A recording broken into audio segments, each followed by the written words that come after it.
TOMS didn't start with the idea for a shoe. In fact, it was the absence of a shoe that started it all. Argentina was beautiful. The music, the colors, the food, the people. But as soon as I left the city, I noticed this need. I knew nothing about shoes and very little about giving. But I had a simple idea. What if a for-profit shoe company used giving as its business model? One where for every pair of shoes sold, a new pair would be given to a child in need. One for one. They'd be shoes for a better tomorrow. Tomorrow shoes. So I called them TOMS. I remember boxing some of the first TOMS at Blake's apartment. We sold 10,000 pairs that first summer, so we gave away 10,000 pairs. 10,000 pairs that protected children from disease and infection, that completed the school uniform, helping increase enrollment. We gave repeatedly, going back time and time again to the same communities, watching the kids grow up with TOMS on their feet. 10,000 became 1 million, 2 million. A spontaneous response to a simple need had evolved into something much bigger than we had expected. We were learning to give by giving, and we were getting some of it wrong. The criticism made us take a closer look at what we were doing, and this led us to a realization. One for One wasn't a corporate policy, it was a movement.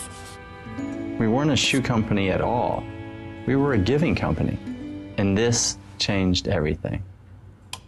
I was hired to grow the giving department. Now we have an entire team of people devoted to learning how to give better, to take feedback we had received, and to do more.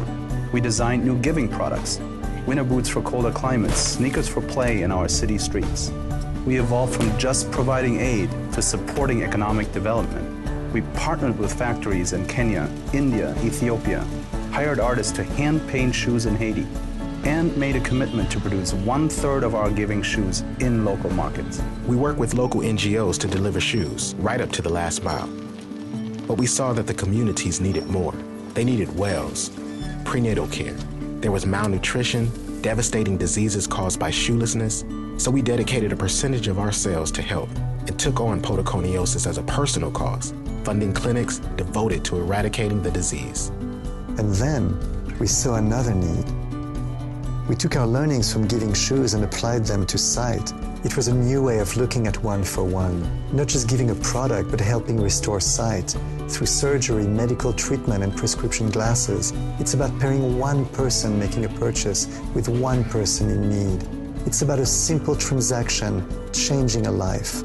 This is what One for One is about. And the future of One for One is about more than giving. It's about changing the way business is done around the world. TOMS didn't start with the idea for a shoe. In fact, it was the absence of a shoe that started it all.